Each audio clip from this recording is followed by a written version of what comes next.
So I'm going to go ahead and admit something here. This is actually a really hard episode for me to do in my usual format. I've actually talked about this a couple of times before.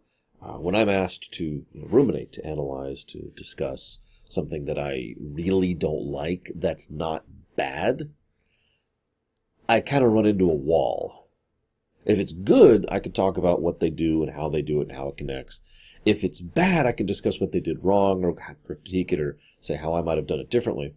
But if it's something I dislike and good, the coffee situation, then I'm just staring at a wall like, what do I say?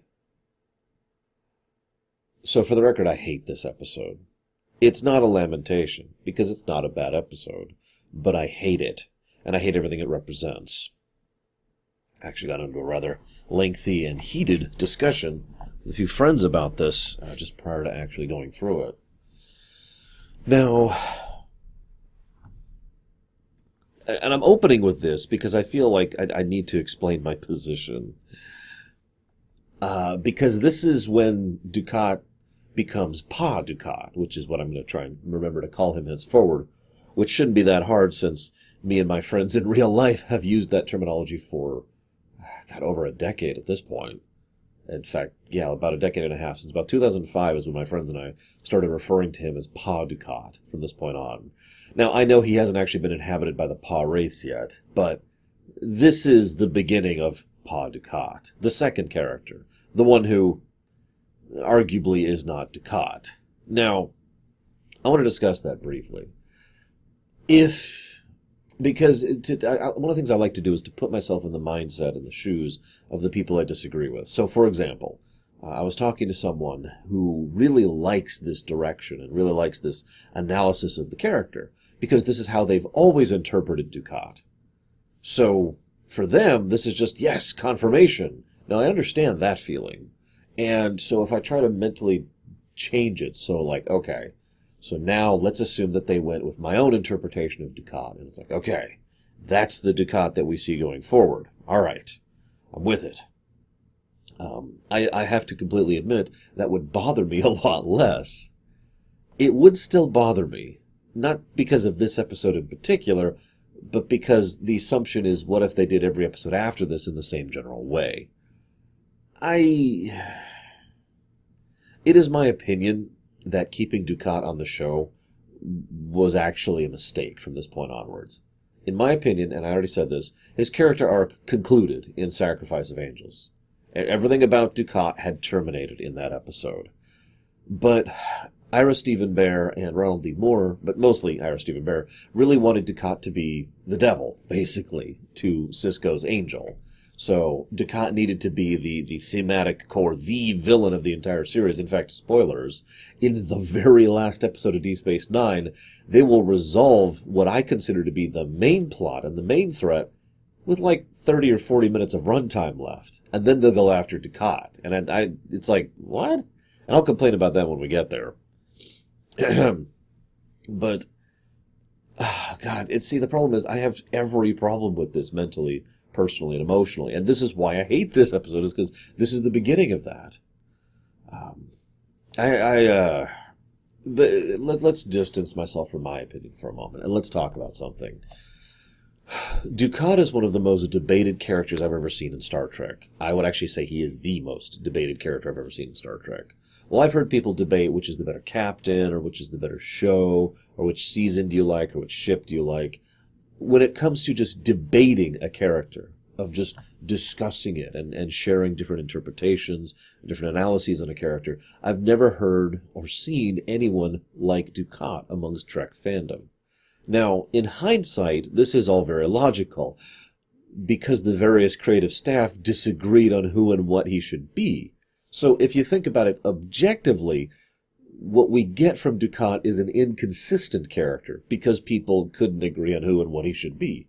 Now, I imagine some will disagree with that, and that's fine, because I anticipate this will be my most disagreed upon video that I've ever done for Star Trek, ever. Across everything. Maybe we'll get some similar disagreements over on Enterprise, but this is the one I'm anticipating people really disagree with me on. And that's fine, Because that's the kind of the point, isn't it? There's nothing wrong with that. In fact, it's actually kind of awesome that we can all look at this character and all completely disagree about him. This brings me to my problem, though, because in this episode, they pull a trick, which I've actually talked about a few times before. It's when... the way it's exactly implemented is usually different, but it boils down to the same concept. A character, in character, states something as if it is fact, in a way to try and convince the audience that this is now factually true. Sometimes this is, most of the time, when you see this trick used, it's actually to cover up plot holes. Because the writers didn't think about how to connect point A and point B, so they just have the character say, oh, it must be such and such. And it's true, right? I'm sure you could think of like a dozen movies that do this trick right off the top of your head.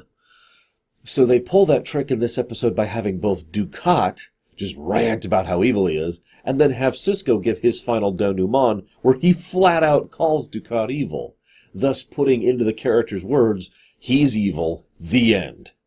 There's no silver lining here, there's no gradient, there's nothing, he is the pure evil, he is the dark death doom of the series. And that, I think, is what bothers me most, is because the authors flat out said, no, this is true, and everything else is wrong. Now, on the one hand, I can kind of see why they'd want to do that, because as a writer, I could perceive wanting to do that myself. I'll use a specific character. If I was writing for Madness, for example, which is a character in my series, and people were like, oh my god, he's the most horrifically, nightmarishly evil thing. He's like truly the pure personification of evil. And I'm like, no, he's not. What are you talking about? And so I could see the desire to state in such a definitive way, no. But at the same time, that's not what they do. What they do is they state, well, this is what he really is. And everyone else is wrong. And it feels kind of petty. And I can state this with definitiveness because remember, and I know I've said this a lot, but it's really important to understanding Deep Space Nine. Deep Space Nine was really unique in the fact that its creators actively reached out to the fan base, and the fan base was small enough, and yet still accessible enough, that they could reach back. So, they had feedback from fans about all this stuff. In fact, I have a transcript. This is from January 23rd of 1998, where it's one of the AOL chats. I've got a whole bunch there's like hundreds of these for Deep Space Nine. It's been one of my biggest sources of behind-the-scenes info. One of the questions is, are you surprised a good number of people in Waltz were disappointed by the absoluteness of Sisko's judgment of Dukat's evil? Do you, as a writer and observer of a character, think Ben's overdoing it? And his response was basically, no. Like, he gives a full paragraph, and he stretches it out. But he basically says, no, he's evil. We need to lay out some kind of judgment on this guy. He's a villain. He's evil. The end. And what's funny is like 5 questions in this particular chat are all about Dukat and the presentation thereof. And it's like...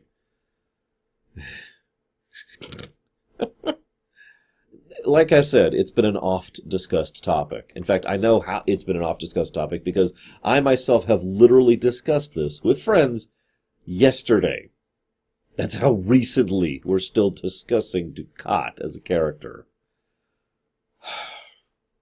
Now, that being stated, that's my biggest problem with this, in the application of Waltz.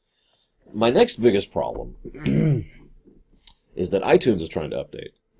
My next fix. iTunes has been discontinued. Why are you trying to update?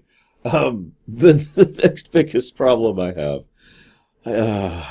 Oh God, I see. I don't even know where to start. There's so many things that bother me about this.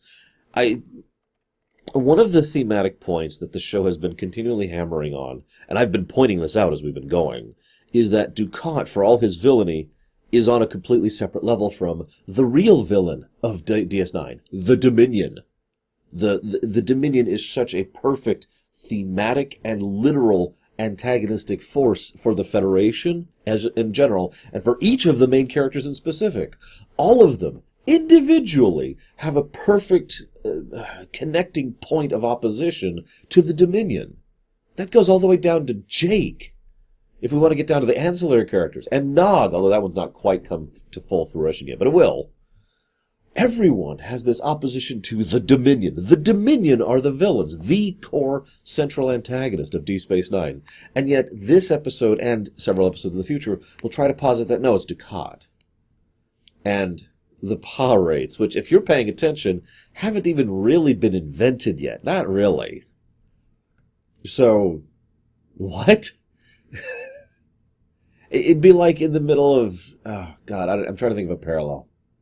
And I'm failing at it. Imagine if Voyager, which always had the Borg as their villains. Let's use that as an example. I know that's not a great example. But imagine if in Season 7, all of a sudden they encounter the Paratus. And you've never heard of the Paratus before, but they're the big, true, ultimate, pure evil, and they're being led by Cass. or something. I'm struggling to come up with an analogy because this is so nonsensical to me. Which brings me to my next point. And this is actually a fascinating one. There's a concept called death of the author, which is actually a very large, very complicated topic that I don't want to get into right now. But for the purposes of this discussion, it boils down to how much does author intent matter? Now, in my opinion, author intent does matter, but it's always going to be case by case. One of the things I always try to do is try to understand authorial intent when it comes to discussing and analyzing fiction. Among other things, it can give us insight into what was intended, even if what was intended is not what we see on the screen. One of the most interesting points, though, of Death of the Author is when we, the audience, violently disagree with the creator of a work, which actually happens pretty often, especially with Star Trek. How many times have Star Trek fans disagreed with, to go back to the core idea, Roddenberry and his core ideologies? Now, I'm not saying all of us do, nor am I saying we should, but I'm just saying I have heard that particular point of contention many times amongst many fans. So, do we have to acknowledge authorial intent? Absolutely. But whether or not it's valid, whether or not it's something we should take into account, whether it's something that should be considered an absolute, all of this is going to be more case by case. It gets a little less gray when the author basically walks into a character's mouth and says, this is true, which is what this episode does, which again brings me back to point one of why this bothers me so much.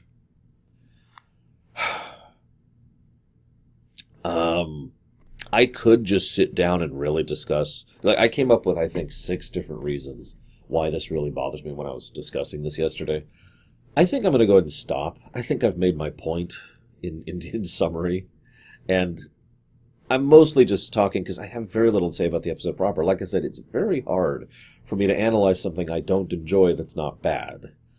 So this is going to come across as a little bit basic, but here we go. First, we see... so he has this chorus. They call him this chorus. Now, in this case, it's Damar, Weyoun, and Kira. Now, this is actually a brilliant idea, and probably, in my opinion, the best part of the episode, because each of them represent a part of his shattered psyche.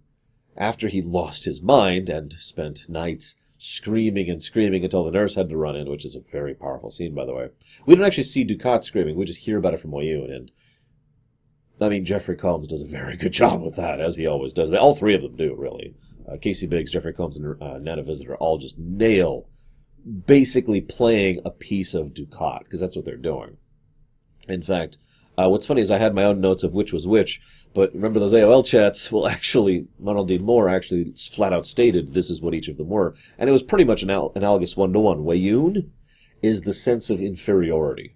The Dominion is better than you. The Dominion is stronger than you. The Dominion is tougher than you. The Dominion is smarter than you. You are inferior. Then we cut over to Damar, the exact opposite of that. No, you're wonderful. You're the best. You are the savior of Cardassia. Cardassia will not survive without its great leader, you. And then, of course, there's Kira. Now, this is probably the best one, in my opinion. And this is probably the one point Moore and I agree on when it comes to the character of Dukat. Because Kira is his self-loathing. The idea, as Moore himself posits, is that even while doing evil, Dukat hated himself for doing evil. He recognized it, and recognized it as wrong, and didn't like the fact that he was doing it. Now, that does not make him less evil, per se, but it does add another dimension to his character. Thus, Kira, his self-loathing. You're disgusting, and you're despicable, and you're awful. And the fact that these are the three dominant shards of his personality says a lot about Dukat and where he's at this point in time. So there's this nice scene where Pa Dukat and Sisko are talking. They're bonding over Zial. Pa Dukat, of course, keeps Sisko around. Naturally, he needs Sisko to acknowledge his greatness. He needs to finally have the truth from the emissary. And finally, you'll understand why it is that this great man, because Sisko is a great man. That's actually funny. Pa Dukat and Dukat both agree Sisko's a great man. So obviously he has to have his respect, right? Because he's a great man too, right? I'm a great man. Oh God, I'm a great man. And he pushes this idea constantly of gaining the respect and admiration of someone who is, and he constantly refers to him as his old friend. He has to respect me. I've got to know he respects me. Now, there's this actually very interesting scene. Now, I didn't catch this my first time around, so I'll admit my ignorance here. There's this bit where Sisko finds out the comm unit is damaged. It is not actually working, even though it says it is. So he asks Dukat to check on it. Dukat checks on it and says, no, it's working fine. That's all I needed to know. In short, Sisko was testing what exactly is going on here, because it was still within the realm of possibility that Dukat was actually mistaken, that he had thought he'd fixed it and he hadn't. It's probably also within the realm of possibility that Dukat is completely insane. Although, I mean... So he tests him on this matter. And it's a nice touch, because if I was to feel like analyzing this episode, I would say that this is thematically getting across the point that despite all of Dukat's statements that Sisko is prejudging him and refusing, looking down upon him and refusing to give him a chance, Sisko gave him a chance. He did. He was willing to take the benefit of the doubt and say, all right, maybe Dukat's just wrong. Maybe he's mistaken. Maybe something's up with this. Well, Dukat failed him on that matter, didn't he? You'll notice I'm kind of shuffling back and forth between calling him P. Dukat and Dukat. It's kind of hard at this point because the Padres aren't involved yet. It'll get much more obvious later. Anyways. So Pa Dukat then has this great bit where he says, okay, there's no one else here. No one to judge you. No one to impress. Now, this is actually amusing in its own right because it's implying that the only reason Sisko would ever say that he dislikes Dukat or hates him or whatever is because of the fact that, well, he has to maintain a visage. He has to be the emissary and be the captain. But now in the privacy of the cave, now he can be honest and tell him what he really feels.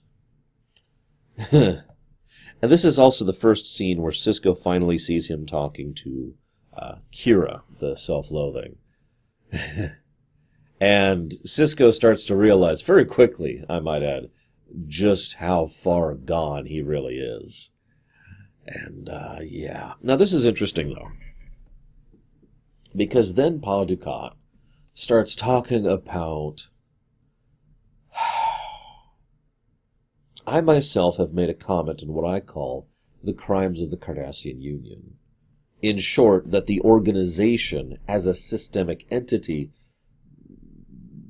did horrible things to the Cardassians and to the Bajorans by turning Cardassians into monsters or into, self-loathing people who were being forced to go along with something they hated. This goes all the way back to Duet, way back in Season 1. And I've talked about the crimes of the Cardassian Union several times as we go through this series. So when Pa Dukat starts talking about the situation, it's actually interesting because everything he outlines, at least at first, really is about the Union, not about him.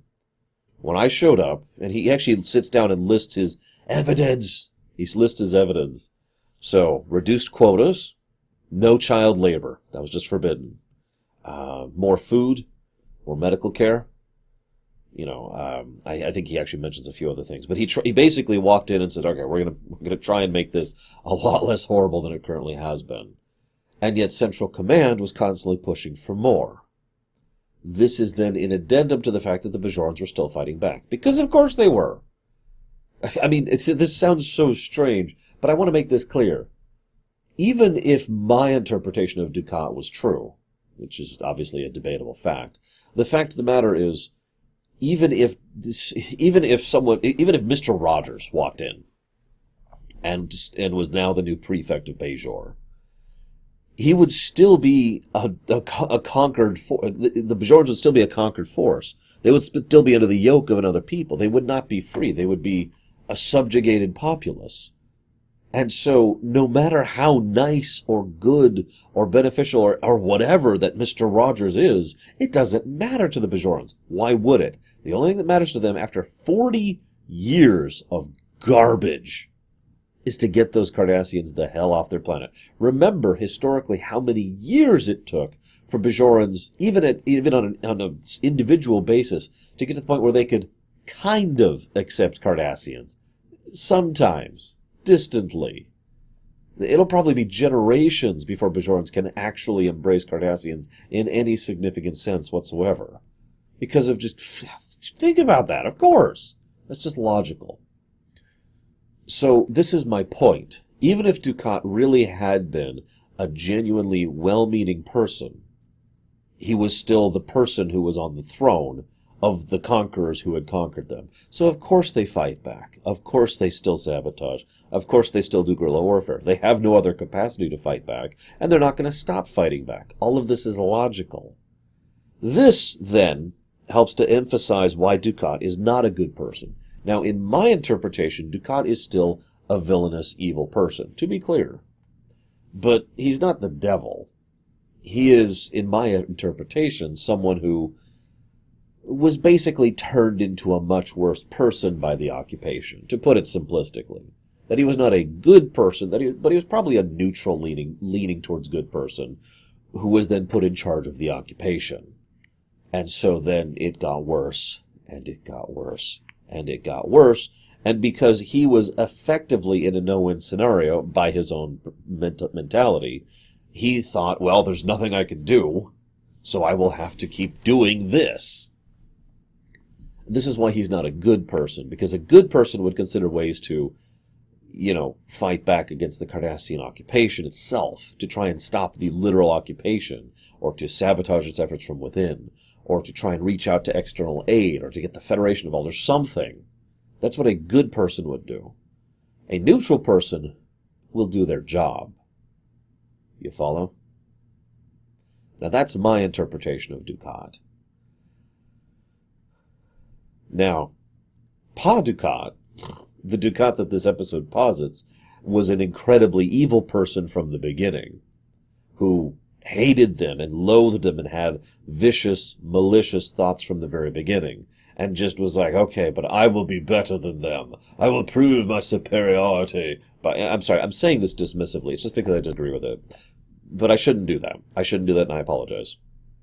I am better than you, but I am going to do my best to reach out to you to prove that I'm better, to show that I'm a better person. In short, he was a horribly disgusting Cardassian from the very beginning, by this episode's positing. And again, valid interpretation. Nothing wrong with that interpretation. Except when the episode says it flat out. You get my point. Also, they mentioned an assassination attempt, which I actually find interesting because we'll be seeing that assassination attempt later this season. Time travel. But what I love about Marc Alaimo's performance here is he comes across as so desperate. He is desperate for Sisko's approval. Desperate to prove his point. Yes, of course. And when I say that, I don't just mean his voice. Alaimo does some great stuff with his body language in this episode.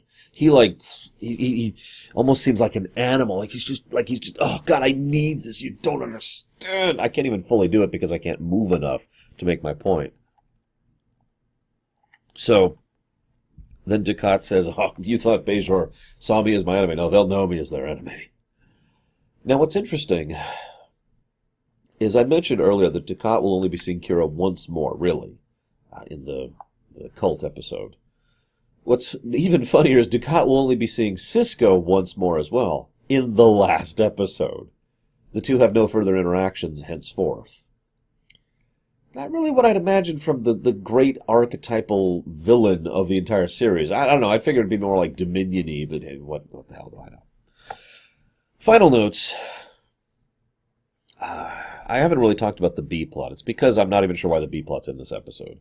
In fact, I actually kind of hate the B plot because not only is it wasting time, but it even pulls a bait and switch more than once. There's this wonderful bit where, Cisco gets the distress signal working, and they're like, "Hey, I picked up a distress signal," and then they're like, "Ah!" And then we're beaming them up, and they beam up two completely unrelated people. It's typical editing trickery. What's even funnier is, of course, then later when Dukat takes out the distress signal, they actually were picking up the distress signal this time, and then they lose it, so that's cute. But I honestly don't even see why the B-plot is in this episode. It's not really insightful or character developing for anyone, in my opinion. Even the confrontation between Bashir and Worf is just okay. I mean, troop convoy, right? That's kind of a big deal. Although, why does this troop convoy have no ships defending it? 0. And when they get there, they'll have 1. I've done escort missions in TIE Fighter. That's a recipe for disaster. You're off fighting the eastern flank, and then the western flank ships show up and just destroy the troop convoy before you can even turn around. Anyways. I actually have nothing else to say. I want to make this very clear. I very much want to hear your guys' thoughts on Dukat, on Pod Dukat, on the fact that they state him so overtly in this episode, and what they do with him going forward. So I would love to hear your guys' comments on this one. For now, all I can say is I hope you've enjoyed. I'll see you next time, guys.